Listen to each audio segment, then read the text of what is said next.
YCP ప్రభుత్వ హయాంలో ఉప ముఖ్యమంత్రిగా పనిచేసిన, అలాగే కోవిడ్ సమయంలో వైద్య ఆరోగ్య శాఖ మంత్రిగా పనిచేసిన ఆలనాని అయితే టీడీపీలో చేరేందుకు రంగం సిద్ధమైంది.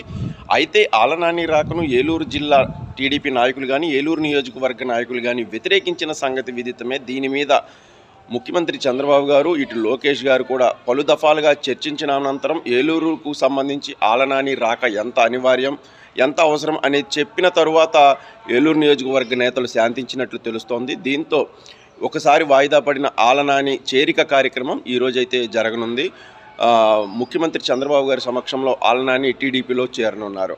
అయితే భవిష్యత్తులో ఈయనకు ఎలాంటి బాధ్యత అప్పగించనున్నారు, ఎలాంటి విషయాలు జరగనున్నాయి ఏలూరు జిల్లా పరిధిలో అనేదైతే తెలియాల్సి ఉంది.